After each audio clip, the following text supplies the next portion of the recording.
Herkese merhaba arkadaşlar. Kanalıma hoş geldiniz. Ben Nazmiye Dikmen. Bugünkü videomuzda sizlerle daha önce böyle bir toka çalışmıştık. Hello Kitty'nin tokasını çalışmıştık. Şimdi bunun da bu sefer de çantasını çalışacağım. Yakında bayrama çok az kaldı. Ve ben de torunuma bu tokayı yapmıştım. Şimdi de çantasını yapacağım arkadaşlar. Kıyafetimiz, bayram kıyafetimiz krem üzerine pembe çiçekli. O yüzden de ben de torunuma böyle bir güzel bir çanta yapayım istedim. Hediye yapayım istedim. O yüzden de böyle tatlı bir pembe tercih ettim. Ören Baya'nın Madame Coton'unu kullanacağım. Color 026 lot 6044 6044 yani. Bunun kalınlığı da güzel oluyor arkadaşlar. Gayet uygun bu iş için. Çantam içinde şöyle klipsli bir aparat kullanacağım. Cüzdan yapılıyor biliyorsunuz bunlarla. Ben de bakalım bundan torunda böyle bir çanta yapacağım. Küçük bir çanta. Gözlerim içinde bu şekilde uzun, boyu uzun. Uzunlamasına bir göz. Bu da 12 santim boyu.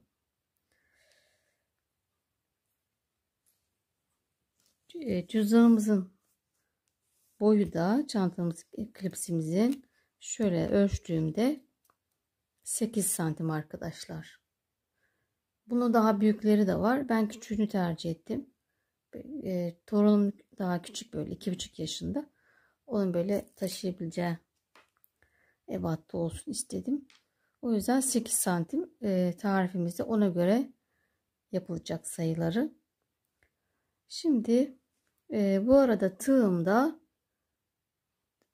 2,50 milim, 2,5 yani 4 yazıyor şurada ama yanında da 2,50 milim. Daha önce normal sık iğne ile yapıyorduk. Şimdi çapraz sık iğne ile yapacağım açılmasın diye, hem daha güzel görünüyor arkadaşlar. O yüzden de tığımı kalınlaştırdım. Ben normalde hep 2,20 ile örüyorum. Fakat bunda çapraz olduğu için daha sıkış. Eli özellikle gevşek olanlar çapraz sık iğne ile örerse daha güzel olur. Tavsiye ediyorum. Benim de hoşuma gitti. Şimdi o teknikle öreceğim. Şimdi örgümüze başlıyoruz. Önce sihirli halka yapıyoruz. Parmağımızı 2 kere doladık ve ipimi sabitledim. Şimdi bunun içerisine 8 tane sık iğne yapıyoruz. 1 2 3 4 5 6 7 ve 8. İpimi çekiyorum. Çektiğimde burada kısalan ipi tekrar içinden dolanacak. Evet, şimdi hepsi bir kapatıyoruz. Artık sıkacağım. Evet, sağlam bir sihirli halka yaptık. Şimdi ilk başladığıma batarak ilmek kaydıracağız. Birinci sıramızı yaptık. Bir zincir çekiyorum. Şuradaki ipi de araya koyuyorum, sıra başımı kaybetmemek için. Şimdi bundan sonra çapraz sık iğne olarak devam edeceğim. Yani tığıma battığımda şöyle üstten alıyorduk. Üstten değil de tığımın altından çekeceğim ipimi. Bilmeyenler için göstereyim. Zaten çoğu biliyor arkadaşlarımız artık. Şimdi birinci sırada 8 tane sık iğne yaptık. İkinci sıradayız. Şimdi hepsine çift batıyoruz. Yine çapraz olarak bir ilmeğin içine 2 tane sık iğne yaparak arttırmış oluyoruz. Hepsine çift batalım. Tığımın altından alarak çapraz sık iğne yapacağım.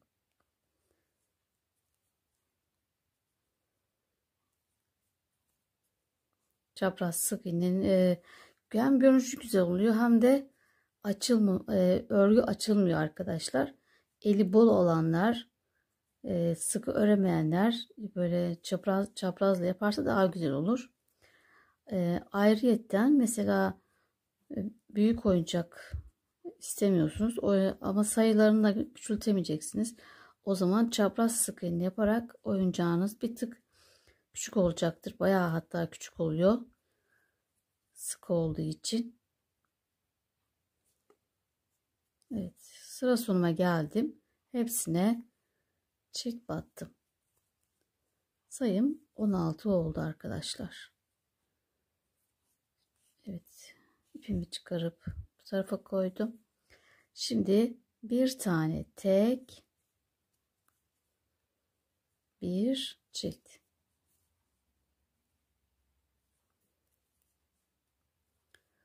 Bir tek, bir çift. Sıra sona kadar 8 tekrar yapıyoruz. Bir tek, bir çift. Bu şekilde sıra sonuna kadar devam edelim. Evet, 3. sıramızı bitirdik arkadaşlar ve 24 tane sık iğnemiz oldu. Şimdi 4. sıradayız. 2 tane tek, bir arttıracağız.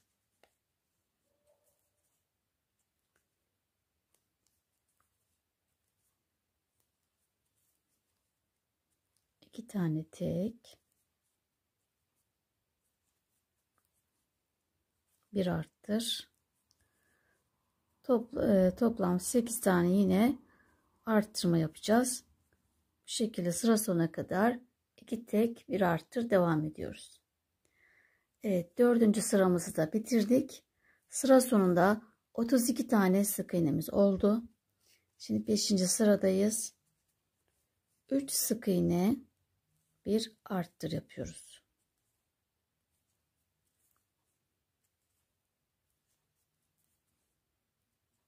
Üç tane tek battım. Bir arttırıyorum. 3 tane tek,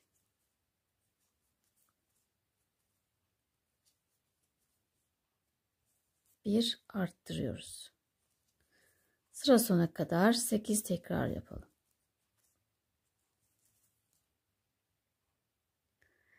Evet, 5. sıramızı bitirdik arkadaşlar. Sıra sonunda 40 tane sık iğnemiz oldu. 6. sıradayız. Şimdi bu sıramızda şu arttırmaların alt alta geldiğinde bu çubuk gibi görüntüsü hoş olmadığı için şimdi buradan şeyimi değiştireceğim, arttırma yerlerimi. Sadece çiftlerde de yapıyoruz. Teke düştüğünde yine aynı yere hizaya gelecek. Şimdi en son 3 tek bir arttırmıştık. 4 tek bir artır yapmamız lazım. 4'ün yarısı 2. 2 ile başlıyorum. 2 tane tek, bir arttır. Şimdi bundan sonra 4 yapacağız. Artık sıra sonuna kadar 4 tek bir arttır yapacağız. En son 2 kalıyor arkadaşlar. 2 ile 2 tamamlanmış olacak. Şimdi 2 tane tek battım. 3, 4, bir arttır. Ve arttırmamız kayma olmuş oldu. Şimdi normalde buradan geriye doğru yer değiştirmiş oldu ki daha böyle tabanımız güzel görünsün. Tekrar 4 tek,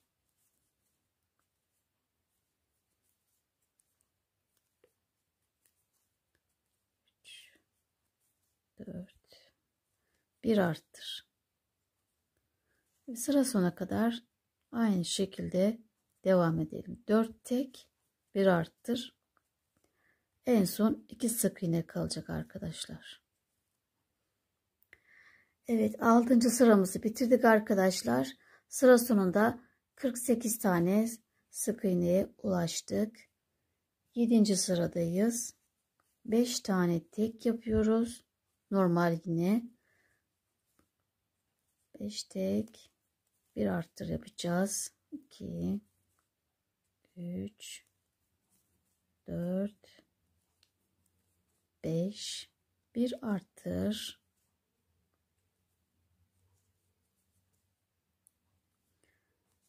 Tekrar 5 tek,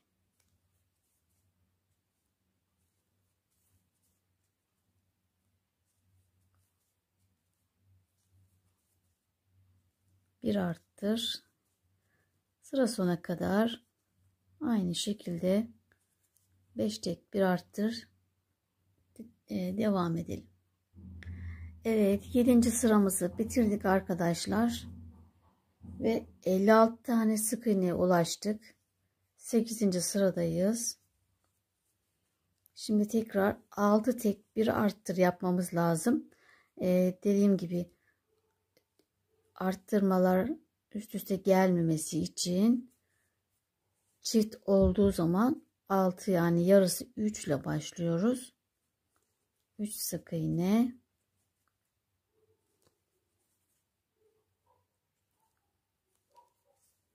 bir arttır. Evet, bundan sonra yine normal 6 tane sık iğne, bir arttır yapacağız.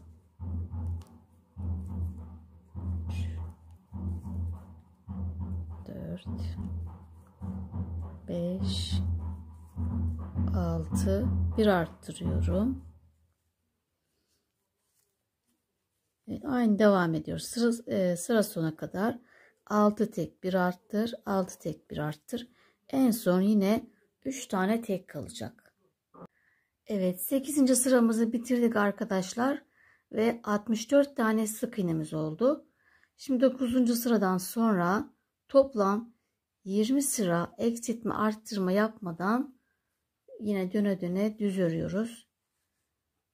Şimdi 29. sıradayız. Bu sıramızda trabzan olarak çalışacağız. Yani tığımızın üzerine alarak. Şimdi bir zincir çektim. Ve aynı sık iğnenin dibine batarak yukarıya çıktım.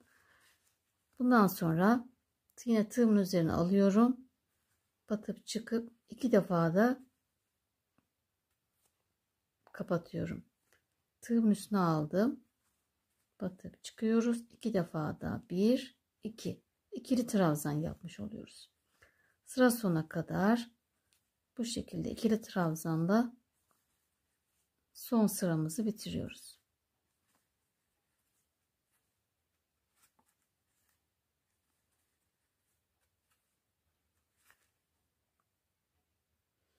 Evet, sıra sonuna kadar bütün trabzanlarıma tek battım ve ilk başladığıma batarak ilmek kaydırıyoruz.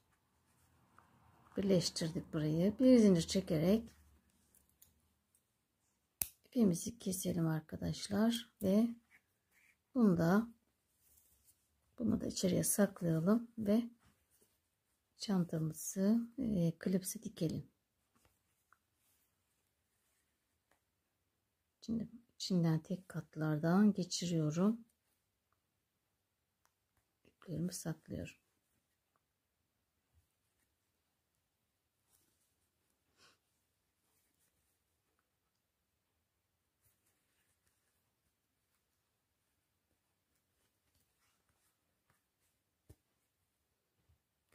Evet, sıra geldi kedimizin kulağını yapmaya.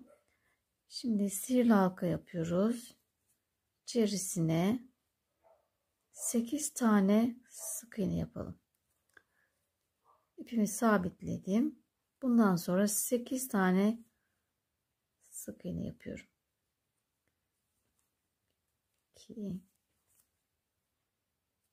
3 4 5 6 7 8.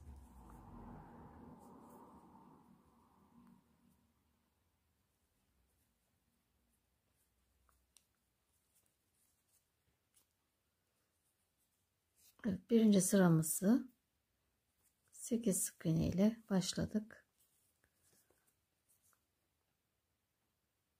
İlk sık iğneme batıyorum. İlmek kaydırıp bir zincir çekiyorum. Evet, ikinci sıramızda 3 tane tek batıyoruz.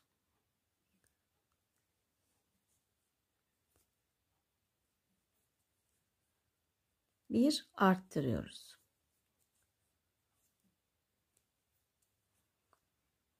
Üç tane tek.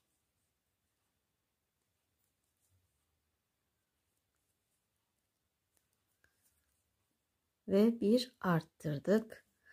İkinci sıramızı bitirdik. Ve 10 tane sık iğnemiz oldu. Şöyle biraz kıvıralım, daha rahat çalışırız. Evet, şimdi 2 4 6 8 9 10. Evet, şuraya batacağım. Yine aynı şekilde 4 tane tek, bir arttır yapıyoruz. Arttırmaların içine denk geliyor zaten arkadaşlar. Saymadan bile bulabilirsiniz. 4 tane tek yaptım. Bir arttırıyorum. 4 tane tek.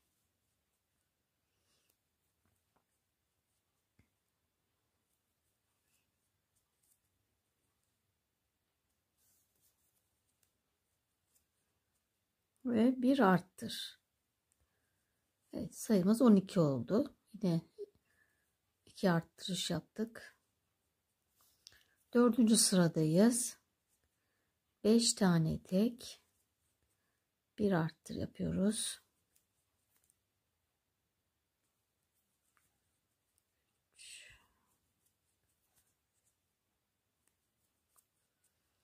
Yine aynı alt alta arttırmalarımız. Bir arttırıyorum. Tekrar 5 tane tek.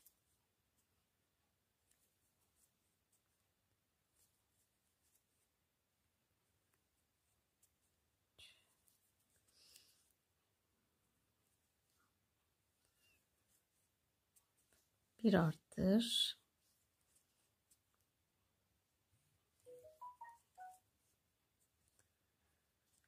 Evet. Dördüncü sıramızı bitirdik. 14 sık iğneye ulaştık. 5. sıradayız. 1 2 3 4 5 6 tane tek, bir arttırıyorum. Tekrar 6 tane tek.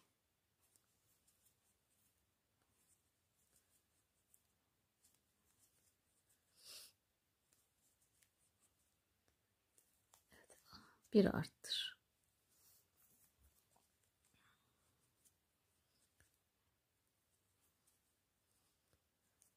Evet, sayımız 16 oldu. Bakalım. 2 4 6 8.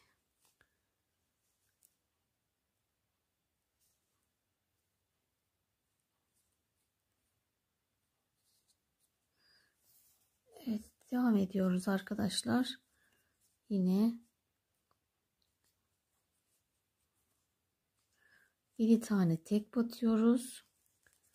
Bir arttırıyoruz.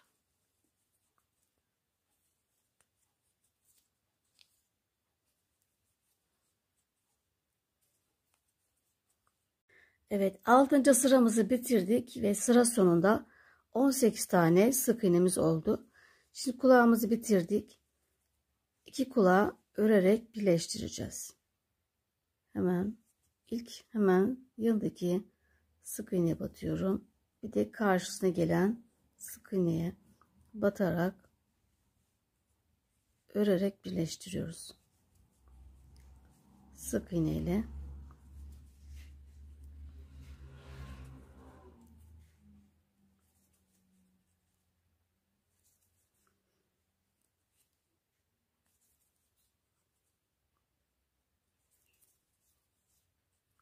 Şuraya da batıyorum sivrilik kalmasın diye. Hemen içine de batıyorum. Evet. 2, 4, 6, 8, 9, 10 oldu. Evet, kulağımızı kapattık. Bir zincir çekip keseceğim. İlk yaptığım ipini uzun bırakmıştım arkadaşlar. Dikiş payı diye. Bunu normal kesiyorum. Ve ipimizi de içine çekerek saklıyoruz.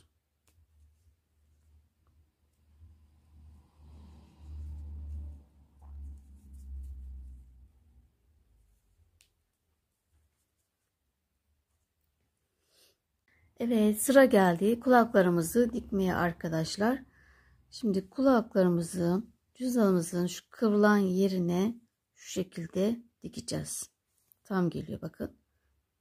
Diğerinde aynı şekilde şu düz gelen kısmı, ters olan değil, düz kısmı koyacağız. Şu şekilde ve bunları dikeceğiz. Şimdi ipimizi bir tanesi uzun bırakmıştım. Bunu buraya yerleştiriyorum ve dediğim gibi şu kısmı ayarlıyorum.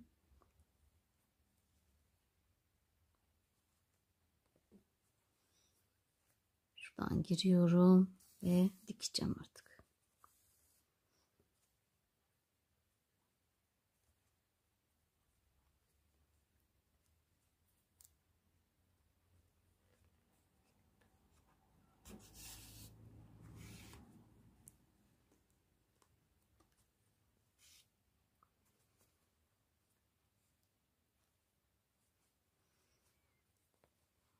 Başlangıç yerlerimiz çok önemli. Buraya 2 defa gidiyorum.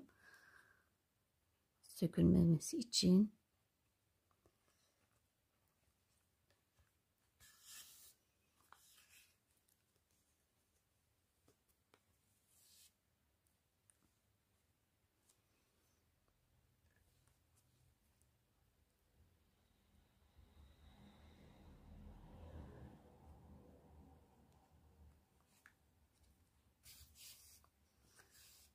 Evet, başlangıç yerini sabitledim. Bundan sonra iğne ardı olarak dikeceğim.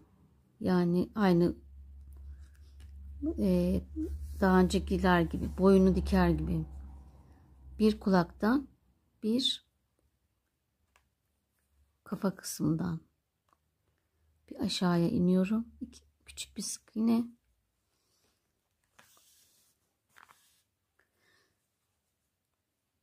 Bir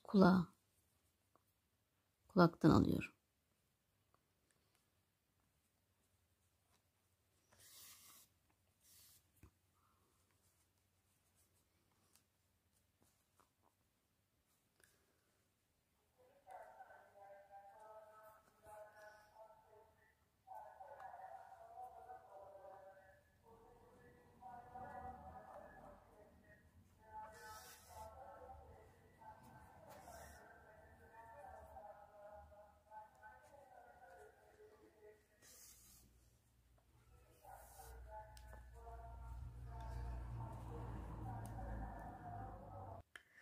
Evet, birinci kulağımın dikişini bitirdim arkadaşlar.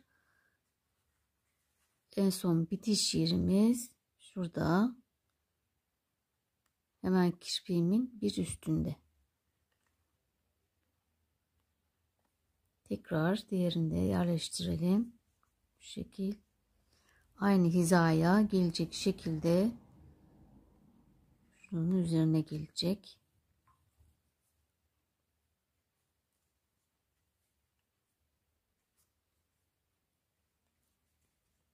Şöyle bakalım, orantılayalım.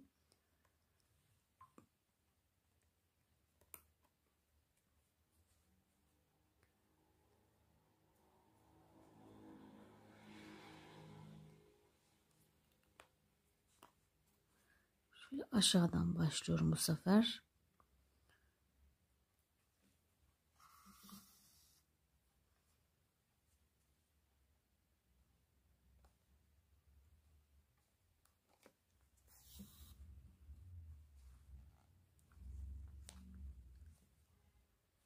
Önce burayı bir sabitleyelim.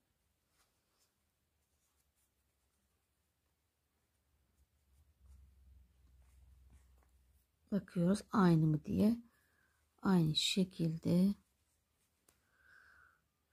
Evet, dikerken orantılarına bakalım arkadaşlar, aynı mı diye. Ve ondan sonra bakın göz hizamında şuradan göz hizamdan bir sık iğne, hatta 2 sık iğne ilerisi. Şimdi bunu da baktığımda tam şuranın üzerine gelmekte. Buraya doğru üzerine koyalım ve bu şekilde aynı dikelim. Orantı çok önemli.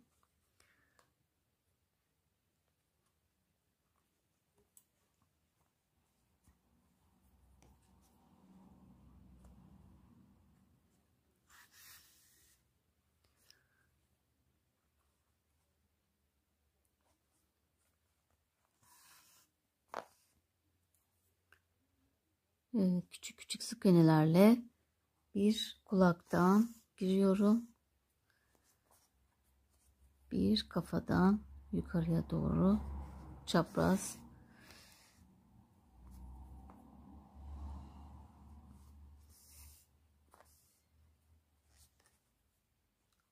Bir sık iğne yukarıya doğru.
Evet, sona geldim.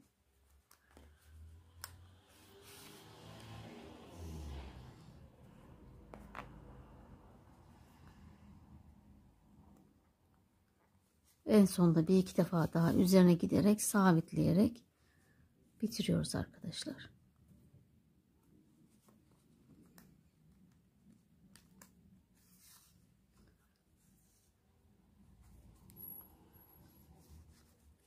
Bu şekilde olmuş oldu.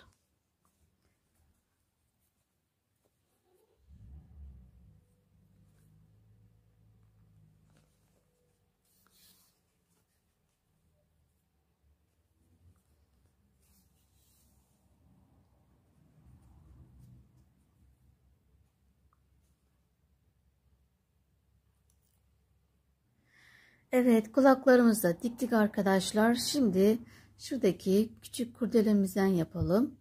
Ben daha önce beyazla yaptığım için yine beyaz kullanacağım. Siz de istediğiniz renklerde yapabilirsiniz. Şimdi önce bir sihirli halka yapalım. Parmağımı iki kere doluyorum. İpimi sabitledim. Şimdi içerisine bir tane sık iğne ile başladım. Bir tığım üzerine aldım. İkili trabzan yaptım. Tığım üzerine 2 kere aldım. 1 2 3 kere de kapattım. Yine tığımın üstüne alıp iki defa aldım. Üçlü trabzan. 1 2 3. Tekrar tığımın üstüne 2 kere aldım. 1 2 üçlü trabzan yaptım. Tekrar 2 kere aldım. Üçlü trabzan. 4 oldu.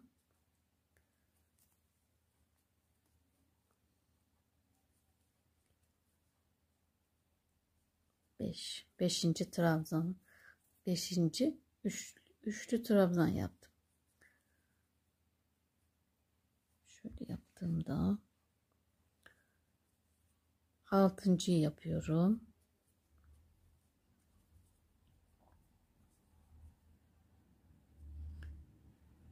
Ve 7.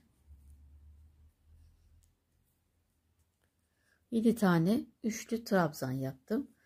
Tekrar tığımın üstüne bir tane alıyorum. Tekli trabzan yapacağım. 8 oldu. Sık iğne ile 9. Bir de başta yapmıştık. Bununla toplam 10 tane olmuş oldu. Şimdi aynısını bir tane bu tarafa da yapacağız. Bir tane sık iğne ile başlıyorum. Tekrar bir tane tekli ikili trabzan. Bundan sonra 7 tane üçlü trabzan yapıyoruz. 3 kere de çıkıyoruz. Tığımızın üzerine 2 kere doladık ve 3 kere de çıkıyoruz. 1 2 3. 1 2 3. Bunu 7 defa yapıyoruz.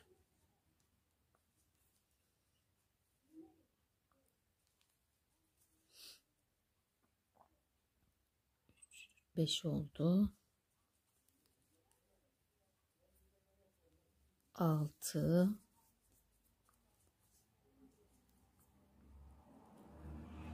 ve 7. 7 tane üçlü trabzan yaptım. Şimdi ikili trabzan ve sık iğne yaparak bitirdim. Şimdi ipimizi çekelim.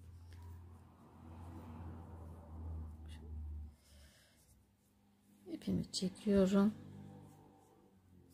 Çektiğimde kısalan ipimizi çekeceğiz.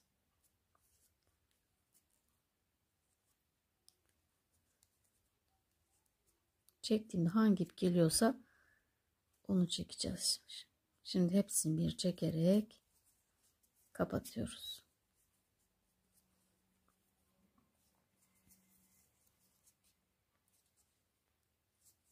Evet.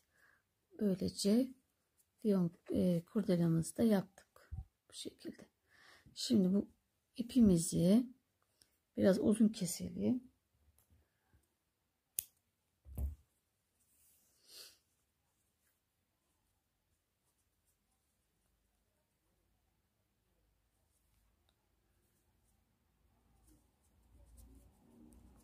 Bir zincir çekip içinden geçirdim ve sıkaladım. Bunları beraber doluyoruz.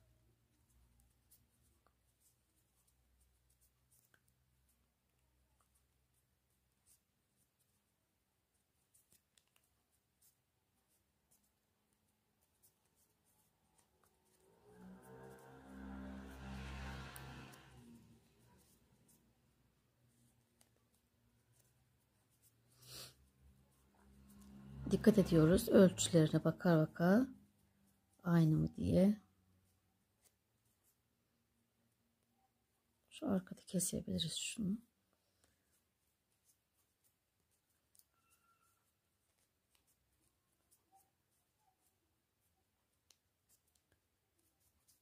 Evet, bu kadar yeterli.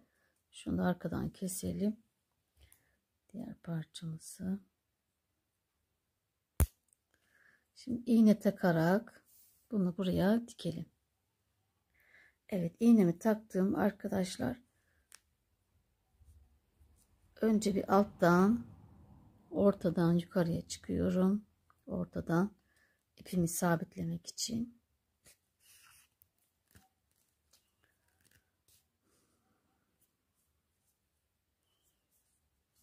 Hemen bir yanındakine arasından geçerek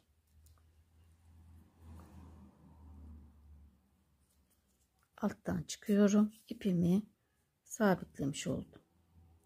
Şöyle arada da kaybediyorum. Şimdi bunu buraya dikiyoruz. Şöyle çapraz bir şekilde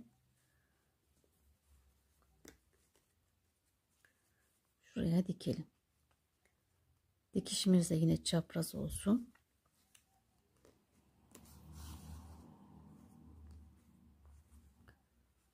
İçinden geçiriyorum.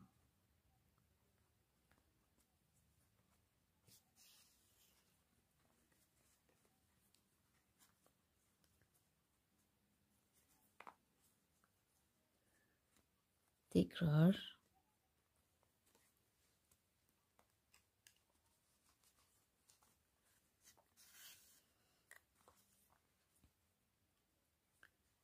yine arkadan içinden geçiriyoruz.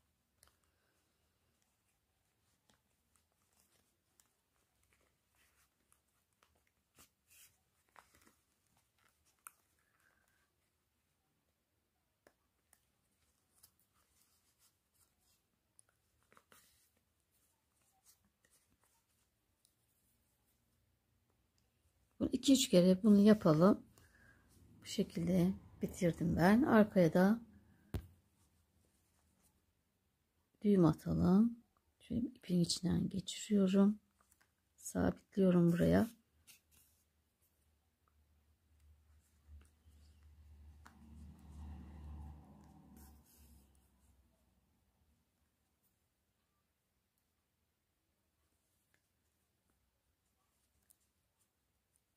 Sıkıladım arkadaşlar.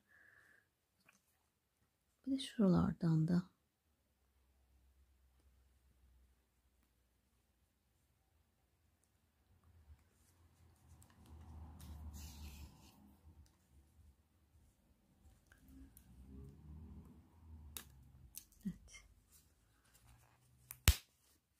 evet, kurdelemizi de diktik. Böyle takım yaptık arkadaşlar.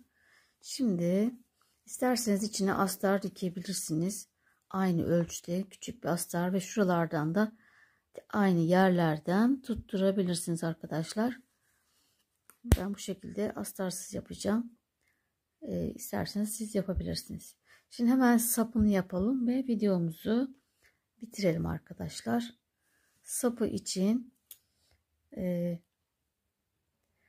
pembe ipimi çift katlı olarak çalışacağım kalın olması için. 3 katlı olur, 4 katlı olur, hiç sorun değil. Nasıl sağlam olması istiyorsanız o şekilde yapabilirsiniz. Ben 7 numara 4 milim tığ kullanacağım. Böyle rahat dursun diye, pofidik olsun diye. Dantel angleli yapacağım arkadaşlar sapımı. İpimi önce bir sabitliyorum.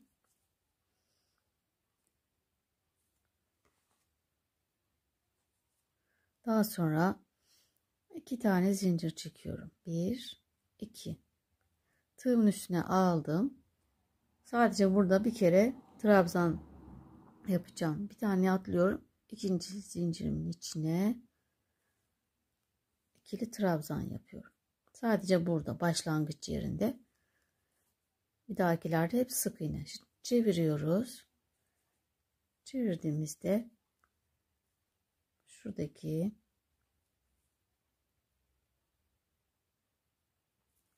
yatay yerden girip sık iğne yapıyorum. Dönüyoruz. Şimdi artık örnek çıktı. Şurada gördüğümüz kabarıklığın içine sık iğne yapıyoruz. Gayet rahat bir şekilde kapatıyoruz. Döndürüyoruz. Tekrar hemen şuradaki dik görünen çizginin içine şu bakın tığımı yatay olarak giriyorum.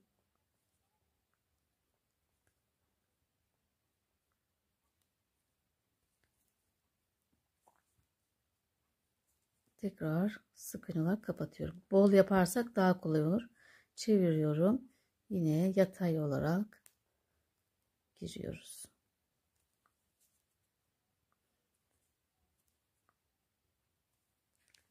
Kapatıyorum. Çeviriyoruz. Yine tığımı yatay olarak giriyorum ve kapatıyorum. Çeviriyorum.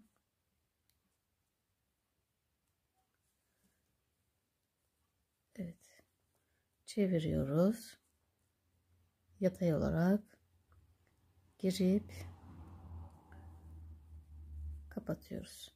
Bu şekilde dantel anglemiz ortaya çıktı.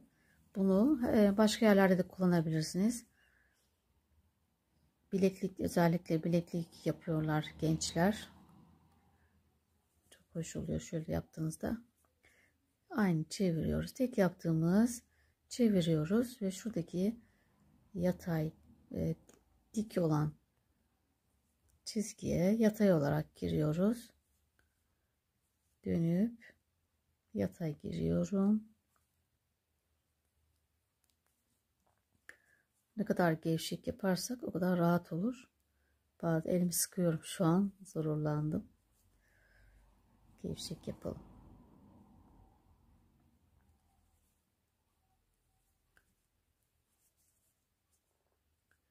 Gevşek yapınca daha güzel oluyor zaten. Görüntü olarak da. Evet, bunu istediğimiz boya gelene kadar yapalım arkadaşlar. Şöyle dikeceğiz bunu. Evet, çantamızın sapını çocuğumuzun boyu ölçüsünde öreceğiz arkadaşlar ve daha sonra şuradaki ipi içeriye sakladım ve şu kısımlara birini buraya şöyle dikeceğiz. Diğer ucu da kulağımızın arkasından şu kısma dikiyoruz. Bu şekilde görüntü bu şekilde olacak. Bunun normalde şuralarda takma yeri oluyor. Bunda olmadığı için dışından yapacağız. Böyle dikeceğiz arkadaşlar. Şimdi ben şu burnundaki sarılığı yerini beğenmedim. Bir sıra alta alacağım. Bir sıra bile ifade değiştiriyor. Bunu keseceğim şimdi. Hemen bir sık iğne altından yeniden yapacağım arkadaşlar. Evet. Şurada yapmıştım. Yeri belli. Onun bir sık iğne altına iniyorum. Gözümün hizasında olmuş oluyor yani. Onları da şöyle iterek o delikleri kapatıyorum. Yeri belli olmasını esnetiyorum. Hemen bir altından girdim. Ve burayı şöyle 5-6 kere dolduracağım.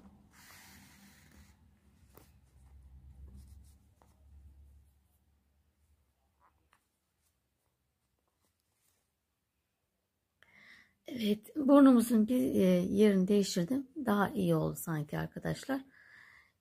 Şimdi videomuzun sonuna geldik. Çantamız bu şekilde. Buraya şu toplu iğneyle tutturdum. Tekrar örmeye devam edeceğim. İster böyle küçük yapın sapını, ister boyundan geçecek şekilde yapın.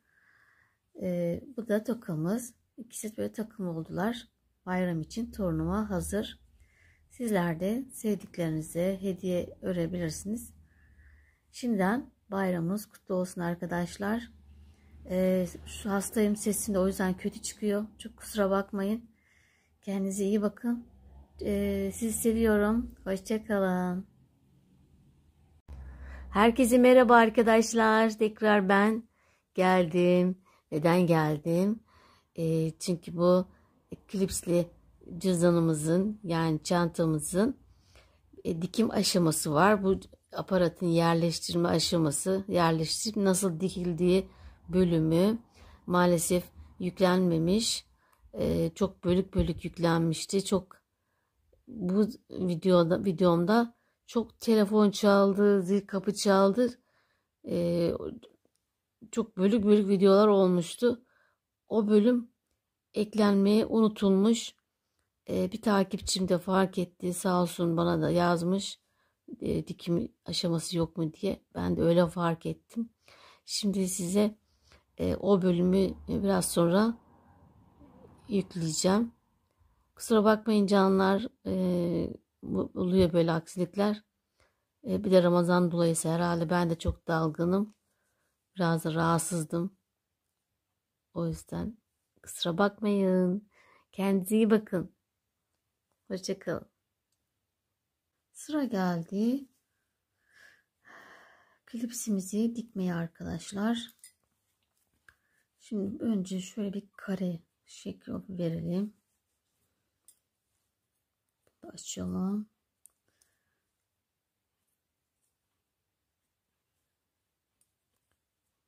Örgü içine girecek şekilde şu şekil. Önce bir içine yerleştirelim. Bakın şöyle tam geliyor zaten. Kareleri kare bir şekil alıyor. Daha sonra şeyden başlayalım. Diktikçe diğerlerini içine koyarız. Önce şöyle bir tam yerini belirleyelim.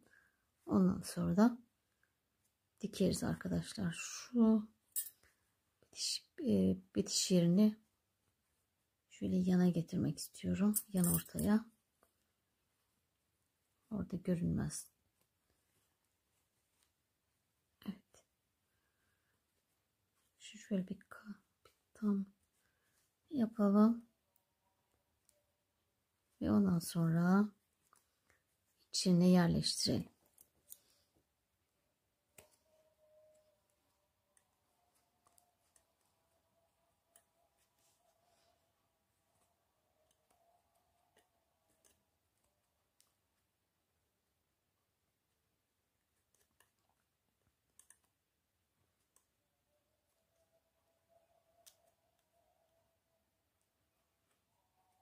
Önce buraya dikeceğim. Daha sonra diğerlerini.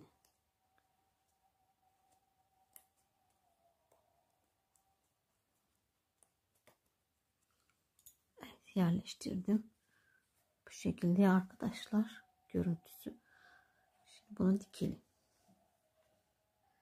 Evet, çantamızı dikerken şimdi kendi ipiyle dikeceğim arkadaşlar. İsterseniz hayalet ipi de dikebilirsiniz. Hani görünmesini istemiyorsanız. O biraz zahmetli oluyor diye. Şimdi ben kendi rengiyle dikeceğim. Böyle katlarını ayıracağım. Tam ortadan. 5 katlıymış. 2 burada kaldı. 3 burada kaldı. Böyle ayırıyorum. Çok kalın olmasın. Evet, ipime düğüm attım ve şimdi şöyle arkadan başlıyorum.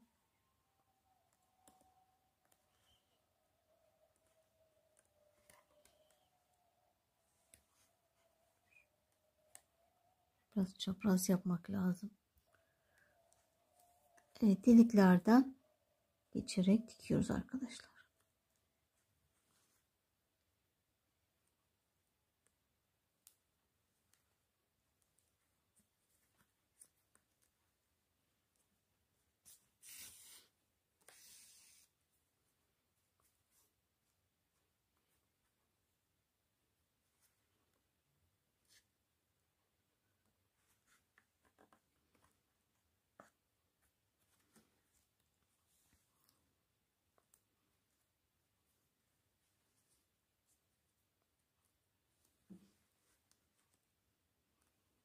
Tekrar bir ön dikine batıyorum. iğne ardı olacak şekilde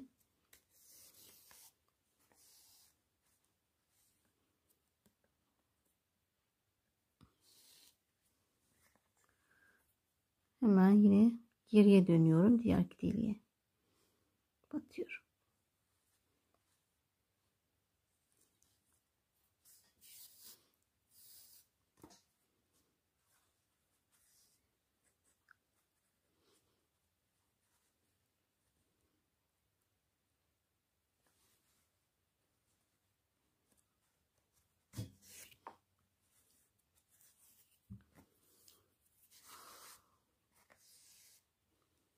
Hemen bir geriye,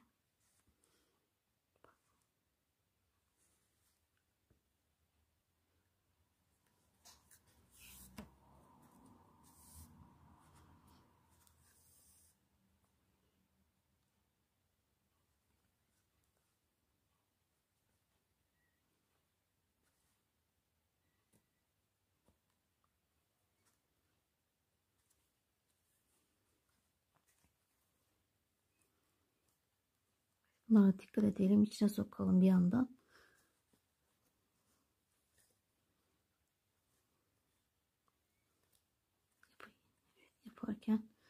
Yaparken çıkıyor bir yandan.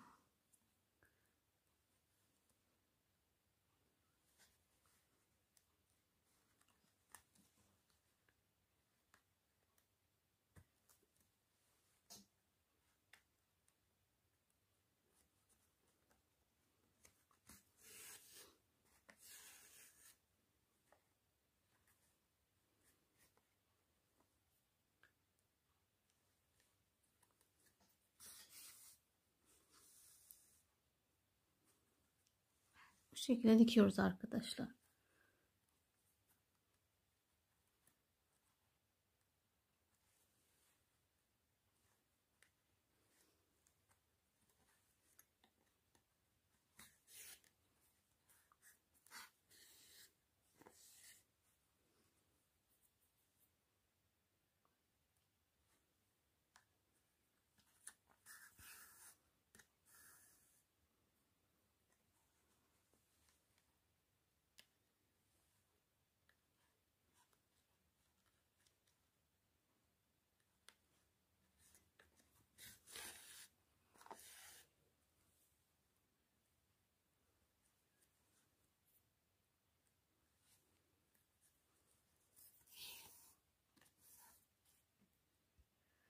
Evet, çantamızın birinci köşesini döndüm arkadaşlar. Şu şekilde tutun. Sonra bunu yerleştirin. Yaptıkça yapın. Diktikçe, çünkü çıkıyor zaten. O yüzden şöyle yerleştireyim.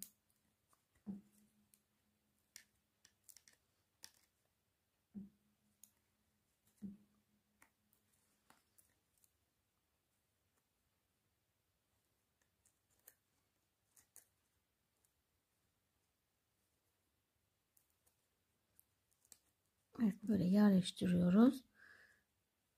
Sonra dikiyoruz.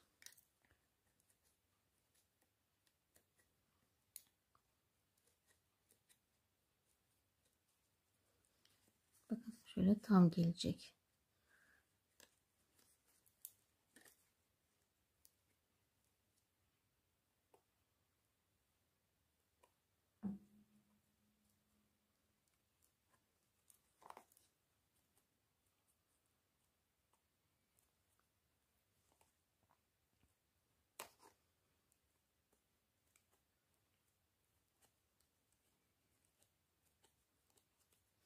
Evet, böyle yerleştirdik ve dikmeye devam ediyoruz aynı şekilde. Evet, çantamın dikişi bitti arkadaşlar. Gördüğünüz gibi önce şöyle bir kare olarak yerleştirdik. Daha sonra da buradaki dikiş yerlerinden güzelce hepsini diktik. İçimiz bu şekilde. Çok da tatlı oldu. Bunu isterseniz kendiniz yapın. Buraya güzel bir çiçekler ile işleyebilirsiniz. Çok şık olur.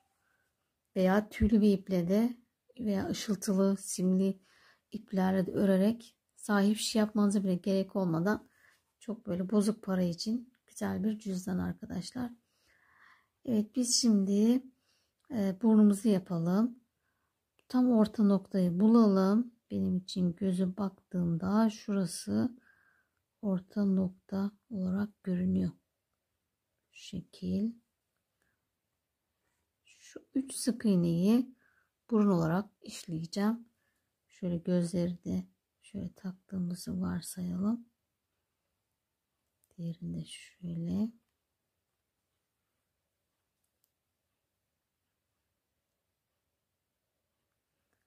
Şu şekil.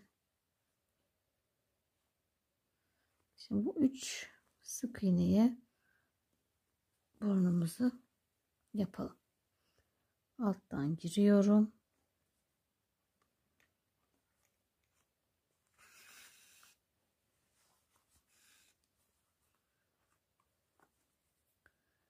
Bir, iki, üç sık iğne.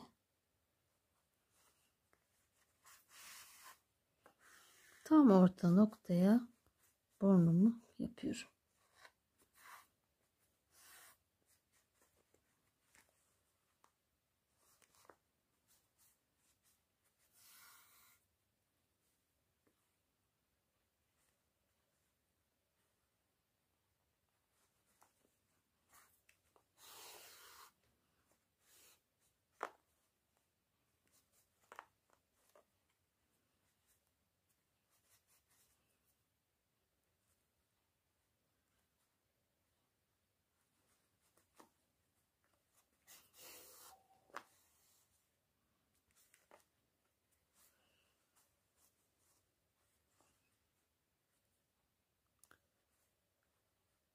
Toplam 5 kere yapmış oluyorum.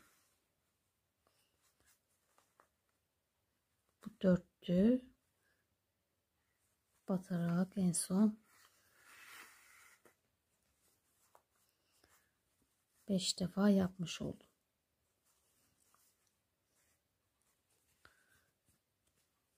Düğüm atalım ve keselim.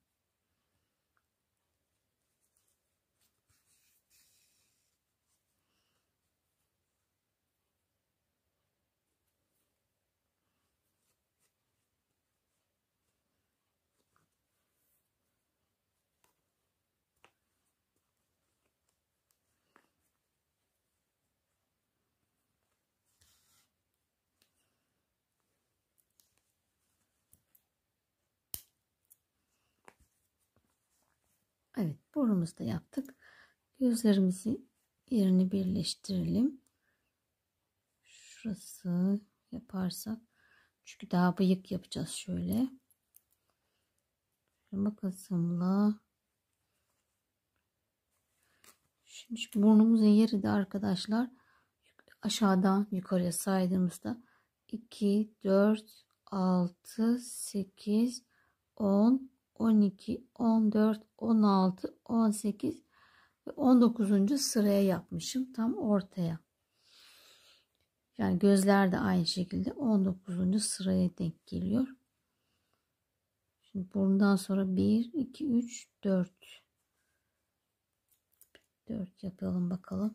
Olmazsa 5 yaparız.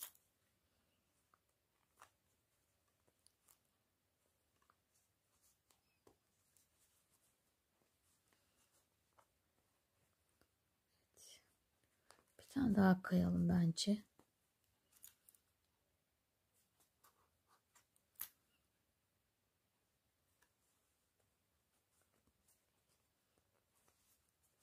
Evet, 5 de bu tarafa. 1, 2, 3, 4, 5.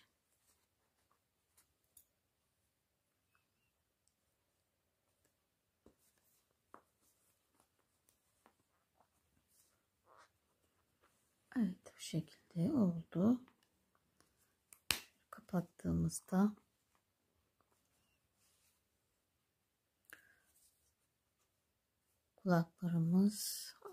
kulakları arkaya mı diksek bilemedim. Şu şekil. Sanki burası gözükse daha güzel olacak gibi. Böyle de diksek bence Böyle yaptığımızda şu şekil olacak.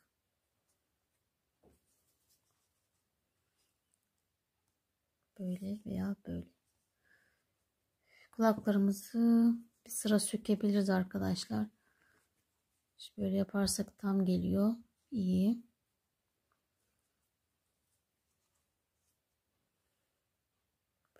Karar verin artık hangisi daha iyi. Evet, gözlerimizi de arkadan kilitleyelim. Bunları çakmakla mühürlerseniz daha iyi olur arkadaşlar. Yani böyle batmamış olur. Elle takılabilir. Şu an çakmağı bulamadım ben. O yüzden sizler mühürleyin. Ben sonra mühürleyeceğim. Düz olması için. Evet. Gözlerimiz de tamam. Şöyle bir ip yapalım hemen. Siyah ipimizle. Bunu da katına ayırayım. Bu da kalın bir ip. Katına ayıralım şöyle. Evet, bıyığımız için şöyle açtım cüzdanımızı ve önce şöyle gözümün hemen bir sık iğne yanından şöyle giriyorum.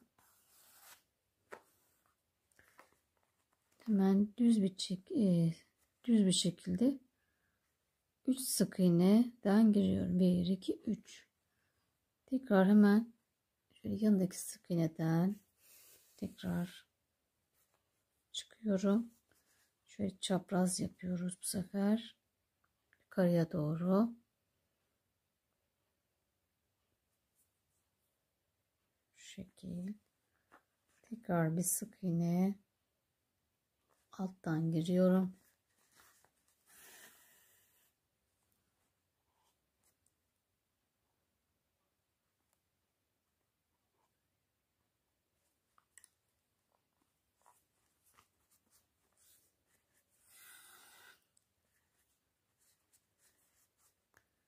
Yine çapraz olarak şu şekil 2 sık iğne alttan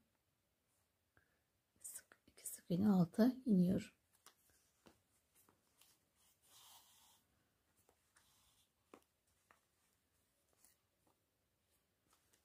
Hemen düğüm atalım. Şuraya tutturacağım.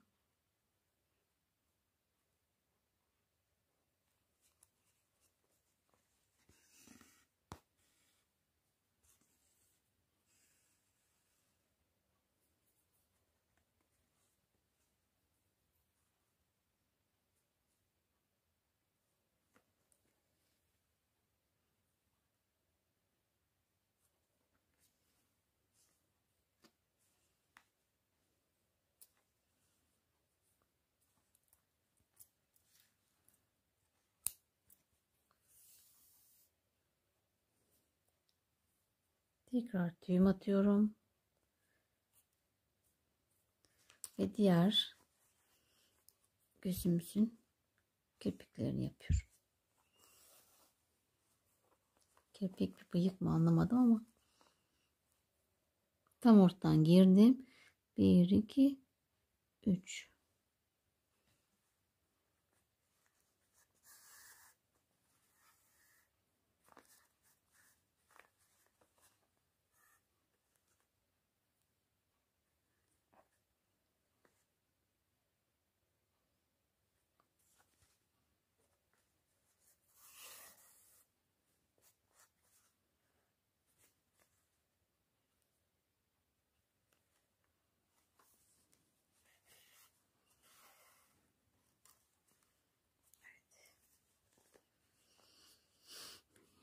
Yine arkaya şöyle için tek bir katı tutturarak düğüm atıyoruz.